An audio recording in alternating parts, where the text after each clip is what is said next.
Olá, ticos, bom dia. Sejam todos bem-vindos a mais uma aulinha aí dessa semana, né? Nós estamos agora no período de provas, vocês têm feito as provas subjetivas, então os professores têm gravado as aulas, né, para que vocês possam acompanhar aí e para que vocês não fiquem lesados, né, de alguma maneira, né? Percam alguma coisa com isso. Então, essa aulinha não é só para os alunos que estão em regime de ensino online, né? Ou seja, híbrido. Essa aulinha vai funcionar também para todos os alunos que têm estado na escola assistindo a aula presencialmente. Tendo em vista que no horário do presencial vocês estarão aqui fazendo provas. Então, no horário que compete ao horário do EO, vocês vão assistir às aulas e vão assimilar o conteúdo que está sendo ministrado, tá bom?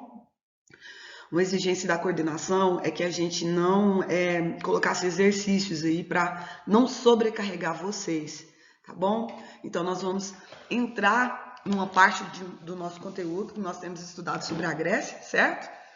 A gente está vendo tintim por tintim aí todas as características ligadas à Grécia e nós vamos continuar. E agora nós vamos entrar no quesito aí das músicas e danças, tá bom? Então vai ser bem legal e bem bacana. Então, para a gente começar a nossa aula, né, primeira série aqui do ensino médio, nós temos aqui o nosso tema, Antiguidade. Grécia Antiga aí, já terceiro nível, que nós vamos ver agora música e dança, né? Porque nós vemos períodos históricos, depois, aula passada, a gente viu sobre escultura, arquitetura, né? E agora nós vamos ver sobre a música e a dança dentro aí da Grécia Antiga, tá bem? E eu queria começar a nossa aulinha aí falando sobre os objetivos da nossa aula, né?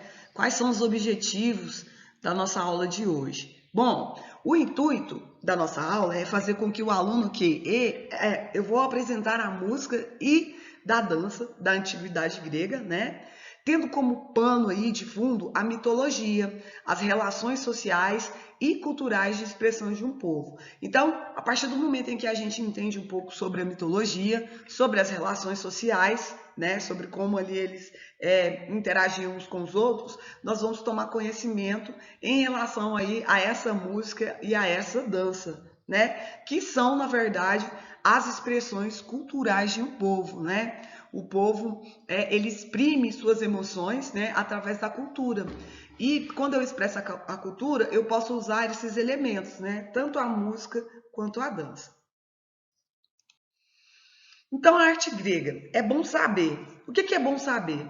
É bom saber que a arte grega, ela acontece em vários períodos, né? A gente já teve essa informação em aulas passadas. E agora, especificamente, nós vamos falar sobre o período helenístico, tá bom? Que é aí no século V aí, antes de Cristo. O rei era chamado Filipe, né? Filipe II, que era o rei da Macedônia, e ele dominou várias cidades, né? As cidades aí, estados gregas.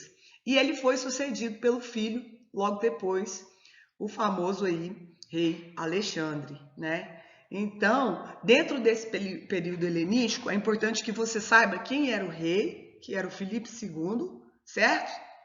É importante que você saiba que ele era o rei da Macedônia, porque dentro da Grécia a gente tem várias cidades, né?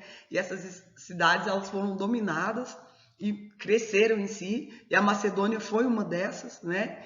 E o rei Filipe II, ele domina essas cidades, estados gregas, né? E logo após a sua morte, ele é sucedido pelo seu filho Alexandre, a qual a gente tem vários conhecimentos dentro da história aí sobre o rei Alexandre, né?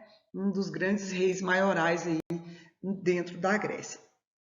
Adiante. Eu tenho aqui a proposta da arte helenística, né? Nós não vamos estudar sobre esse tempo helenístico. Então, qual que é a proposta dessa arte?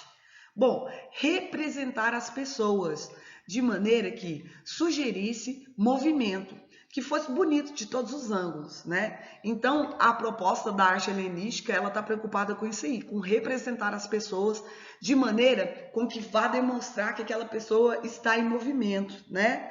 E uma característica fundamental aí, os gregos, eles gostavam de transparecer o que era bonito do ser humano, né? Então, eles se preocupam aí, a arte nesse momento da história, ela está preocupada em aquela escultura que for feita, ou aquela pintura que for feita, que ela, se eu olhar desse ângulo daqui, vai me parecer bonita. Se eu olhar do ângulo da frente, vai me parecer bonita. Se eu olhar do lado lateral, vai me parecer bonito. Os gregos, eles tinham essa grande preocupação com a questão da perfeição, né? Principalmente a perfeição ligada aí ao ser humano. Então, a gente tem aqui alguns exemplos, né, de obras que são grandiosas e que fizeram muito sucesso, né? A gente tem aqui, na primeira obra, o Asclépio aí, que é uma arte grega aí, desse período helenístico. Ela surge aí no século II a.C., e ela está aí no Museu de Arte Antiga na Califórnia, nos Estados Unidos, né? Essas obras existem até hoje. Se um dia você tiver a oportunidade de visitar, né, um museu aí na Califórnia, nos Estados Unidos, não perca essa oportunidade, né? Você vai ver peças aí que fizeram parte da construção da nossa história, fizeram parte aí da construção de quem eu e quem você é. E a famosa Afrodite sedutora, né? Todos nós sabemos, em algum momento da vida, em algum filme que a gente assistiu, esse nome não nos é estranho, né? Ele, quando é falado esse nome Afrodite, ele soa suave aos nossos ouvidos, porque em algum momento da nossa vida nós já ouvimos falar na tão famosa Afrodite sedutora, né? Uma arte também aí grega, também faz parte desse período helenístico aí, no século II a.C., e está também, né, em exposição no Museu da Arte Antiga na Califórnia, que fica nos Estados Unidos, tá bom? Então é importante que você saiba, tá? Perguntinha de prova, a professora perguntar para você. Cite um exemplo de obra que faz parte do período helenístico aí e que também está exposta no Museu da Arte Antiga na Califórnia, nos Estados Unidos.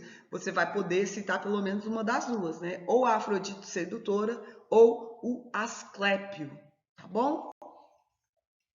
Logo adiante, nós temos a Afrodite de Capua, que é uma cópia romana, né, da origem grega lá, do período helenístico, né, por volta aí de 310 e 200 anos antes de Cristo. Olha, para você ver, antes de Cristo, o poder de conservação das obras é algo magnífico, né, a gente pensar que tantos anos sobreviveu, né, e essa cópia, que é na verdade, né, uma réplica lá, da Afrodite verdadeira, ela fica no Museu de Louvre, né? Para quem não sabe, o Museu de Louvre é um dos mais famosos museus aí na França, né? E a Afrodite de Helle, né? Savi Furgir Vanquer Assiasti. Bom, é no idioma deles lá, né? Essa pronúncia, mas também tá aí, é uma obra de 1930 no Museu da Arte Antiga, né? Então nós temos vários exemplos de obras aí. Depois a gente tem aqui o Agessandro, né? Atenodoro e o Polidoro, o grupo de Laocontete do século I aí a.C. também, que fica no Museu de Pio Clementino, no Vaticano. Então, o que é importante você saber? É importante você saber o nome dessas obras e é importante você saber que elas fizeram parte aí desse período helenístico, tá bom? Que marcaram o período helenístico. Se a gente for observar bem dentro da obra, né, a gente vê aí a riqueza de detalhes, né, em relação aos corpos gregos, né, o quanto eles eram musculosos, o quanto eles trabalhavam essa parte esportista, né, que fazia com que os corpos ficassem todos com essa formação, né, dos músculos sempre demonstrando os formatos, né. Muito bonito, muito interessante, né. Eu fico assoberbada, né, com a riqueza de detalhes. Muito incrível mesmo. Aí para vocês verem com mais precisão de detalhes, né? A carinha aí. Qual foi a maior conquista aí em escultura no período helenístico, né? É um testezinho para a gente já ir fazendo com que a memória vá memorizando essas informações, né? Então, fica aqui uma perguntinha. Qual foi a maior conquista aí em escultura no período helenístico? Aí nós temos letra A, a beleza resultante das influências de intercâmbios com outras culturas gregas, ou letra B, uma arte exclusivamente grega? Eu já vou responder para vocês. Letra A, tá bom? Nesse período helenístico acontece uma grande influência e um grande intercâmbio entre aí a beleza que resulta de outras culturas, tá bom? Então a arte no período helenístico, ela não é jamais uma arte exclusivamente grega. Ela vai ser sim uma arte que vai se preocupar com a beleza, que vai resultar das influências dessa mistura, ou seja, desse intercâmbio com outras culturas. Então, a resposta verdadeira aqui compete à letra A, tá bom? Então, guarde aí na sua cabecinha, tenha na sua cabecinha que o período helenístico a gente entra no intercâmbio aí dessas outras culturas, né? Então, para ressaltar aí a importância da cultura grega, né? A musa é aquela que inspira, né? As musas eram protetoras da cultura, do conhecimento, e eu posso citar aqui também o templo aí das musas, né? Nos museus. Então, informação importante aí relacionada à cultura grega é relacionada aí às musas, né? As musas que inspiram. Então, vamos exercitar, né? Tem um exercíciozinho aqui para a gente fazer em aula, né? Escreva um texto aí, no máximo 5 linhas, apontando 5 características aí dentro desse período helenístico, tá bom? Nós vamos fazer isso no caderno de vocês mesmo e não tem necessidade de vocês postarem lá no GPA, não. É só a título de exercitar mesmo, para que depois você tenha o quê? Você tenha aí material e conteúdo para que você possa estudar para a sua provinha, tá bom? Então, vamos exercitar, escrever um textinho aí, no máximo 5 linhas, apontando 5 características principais desse período helenístico, né? Ressaltando essas características das quais eu falei com vocês agora. Musas. Quem eram as musas? Filhas da deusa Nimemóis, a quem se atribuía aí a capacidade de inspiração e a criação artística e científica, né? Então nós temos aí essa musa aí, filha das deusas Nimemóis, né? As músicas, elas perseveravam, né, a cultura e o conhecimento, e por isso também eram protetoras da educação. Então as musas vêm aí como símbolo de perseverança aí em relação à cultura e o conhecimento, né? E também elas eram consideradas aí protetoras da educação. Olha que interessante, né? Desde os tempos imemoriais aí já existiam deuses aí para proteger aquilo a qual nós intitulamos conhecimento, que é a educação, né? Vamos pedir aqui a deusa da perseverança, Parnaus, Apolo e as musas, né? A Sinon aí, Volué, né? Para nos inspirar, para nos ajudar nessa busca desse conhecimento, né? Tendo visto que ela é a nossa protetora da educação, ok? Adiante. Para guardar e propagar o conhecimento, as musas elas utilizavam o musiquê, um termo que integrava a música, a dança e a poesia. Ah, professora, então tá bom. Agora você disse que a gente ia aprender sobre a dança e sobre a música, né? Dentro da cultura grega. Sim, mas calma que a gente tem que sempre percorrer um percurso até chegar lá, né? Então, a gente falou aí sobre as musas, né? Para a gente chegar a esse assunto principal, que era o musiquê, né? As musas elas utilizavam esse termo, musiquê. Tem até uma banda que eu conheço de umas cantoras, que, se não me engano, no Pará, que elas têm esse nome na banda dela, né? Musiquê, que era um termo que integrava tanto a música quanto a dança, quanto a poesia, tá bom? As musas entretinham os deuses e sopravam inspirações nos ouvidos dos humanos e memorizavam a história e a cultura da Grécia Antiga, né? Então, elas tinham essa função aí. As musas tinham a função de entreter os deuses, né? E sopravam inspirações nos ouvidos dos seres humanos, né? Que o quê? Memorizavam a história da cultura da Grécia Antiga. Então, as deusas vinham aí com esse intuito de inspirar os seres humanos, né? Elas inspiravam os seres humanos, a partir daí criavam as canções e criavam as músicas. Ok? Adiante, a gente tem aí um quadro, né, dentro aí da cultura, a qual a gente vai poder ver aí a arte sendo tocada, né? A gente vê um musicista tocando uma flauta, né? E a esse quadro nós intitulamos aí O Banquete e o Músico. Nós vamos ver vários exemplos, tá bom? Dentro aí da arte. A música, ela era considerada um grande feito artístico e ela estava ligada à doutrina do ethos, filosofia da educação de jovens para a compreensão das leis de espírito, tá bom? Então a gente tem aí ó, a ânfora vermelha, né? Eros em voo, que ele segura uma lira, né?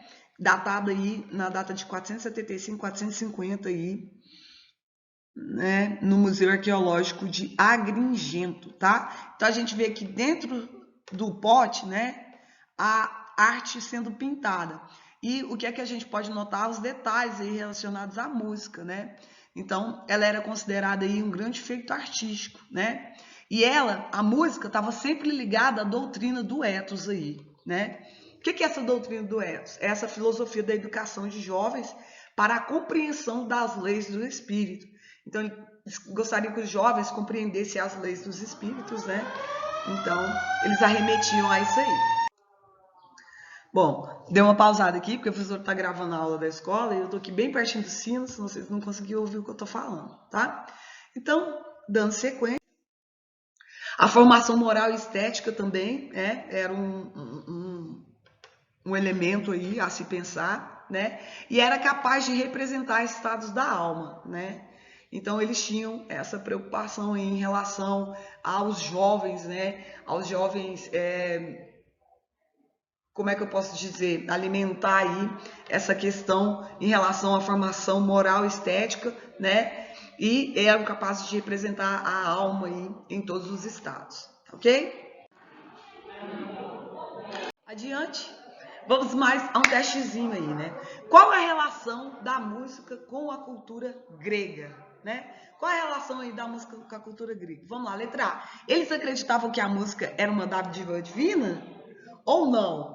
Eles acreditavam em que a música era algo puramente técnico. O que vocês acham? Letra A, né, gente?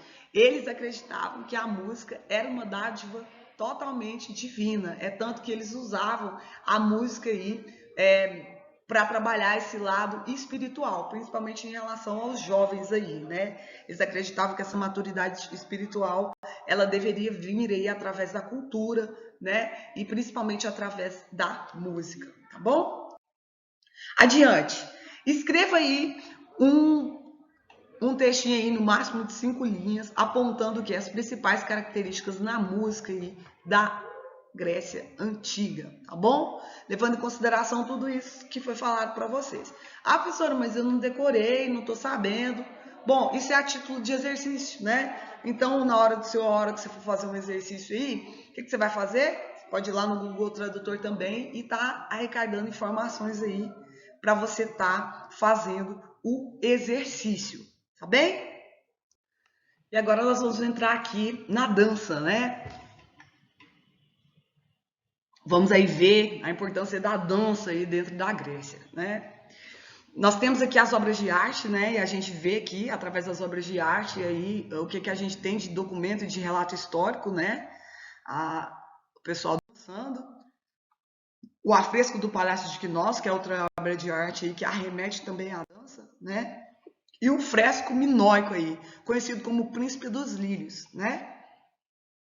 A gente, pela imagem, dá pra gente meio que observar que trata-se de que ele está em movimento, certo? O surgimento da dança na Grécia, ele é ligado à mitologia, a Titã Reia. Então, guarde essa observação. O surgimento na Grécia Antiga está ligado à mitologia. E a essa mitologia existia uma Titã, né? Que se chamava Reia, que ela é a mulher de Cronos, né? E esse Cronos, o que ele era? Ele era um sinistro devorador da sua prole, né? Então, é isso que a história nos mostra. Nós temos aqui também um mosaico de Campimbira, né? O labirinto do Minotauro, que também está aí arremetido a essa parte da dança. E nós vamos ver aqui.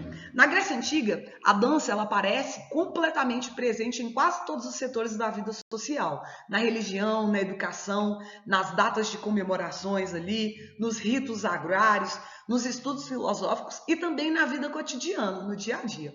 As danças religiosas eram as mais diversas possíveis. Cada deus tinha seu próprio rito e cada rito ainda tinha variações religiosas. Os rituais mais conhecidos atualmente são os dionísicos, ou seja, do deus Dionísio, o deus do despertar primaveril da vegetação. Ele significava fertilidade, fecundidade, né? O entusiasmo e também ao mesmo tempo a embriaguez, do trânsito, né? Do irracional ali. Suas danças sofreram enormes modificações aí com o tempo, né? Cerimônia litúrgica com data fixa no calendário tornou-se cerimônia civil. Depois, ato teatral para finalmente ser conhecida como dança de diversão. Então, a dança a priori, né, a gente pode reparar aí que ela é totalmente ligada à mitologia, totalmente ligada à religião, ela é totalmente ligada à adoração dos deuses, né?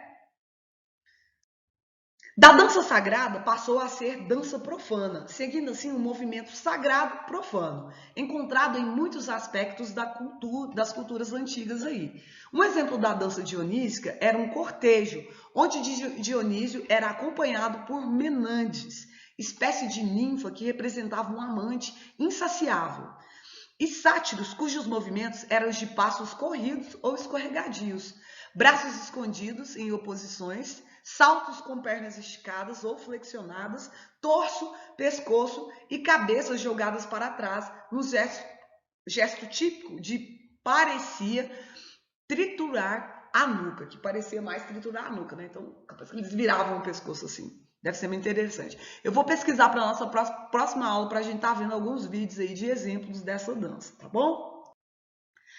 Depois aqui, o teatro grego ele apresenta vários elementos com dança. Os coros das tragédias, das comédias clássicas podiam dançar, sendo que alguns coros apenas dançavam, enquanto outros cantavam, né? Num processo parecido com a dublagem. Na comédia, a dança era pouco mais movimentada que na tragédia e caracterizava-se por saltos, pelos bustos quebrados para a frente e por ondulações no quadril, que podiam lembrar aí a dança do ventre, né, que a gente está acostumado e está mais assimilado.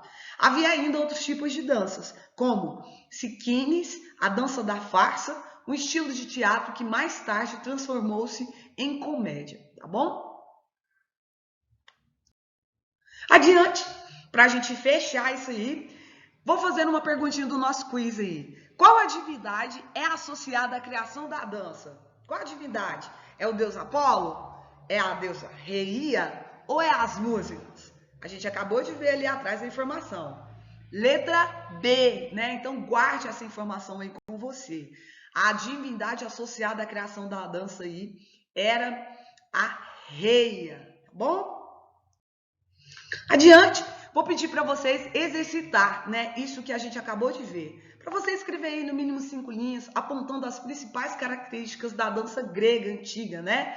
Você pode só voltar o slide ou voltar a aula, né, já que você está assistindo a aula aí pelo YouTube, e fazer aí esse exercício para que você memorize quais são essas informações relacionadas aí à dança, né, nesse período grego. O que nós aprendemos hoje com a aula de hoje? Bom, primeira coisa, nós aprendemos sobre o contexto na arte helenística. Foi o que a gente viu lá no comecinho, né? O que vem aí o contexto helenístico? Esse período especificamente ao qual a gente vai estar estudando e falando sobre as danças e a musicalidade grega. Logo depois, nós vimos sobre as funções das musas, né? E algumas palavras gregas que a gente utiliza ainda até hoje, bom? E para finalizar, nós vimos aí características da dança e da música dentro aí do contexto histórico, tá bom? Bom, espero que vocês tenham compreendido. Se ficar alguma dúvida, vocês podem acessar o material de acesso, né? Dá uma pesquisada no YouTube, você tem vários vídeos. Dá uma pesquisada no Google, que vocês podem estar aí entrando em conformidade aí, o que você precisa aprender, o que você precisa captar de informação, tá bom? Próxima aula a gente continua ainda com esse assunto, vamos entrar mais afinco aí em questões relacionadas à musicalidade, tá bom? Espero que vocês tenham curtido a aula de hoje. Um grande beijo, um grande abraço e até mais. Fiquem com Deus!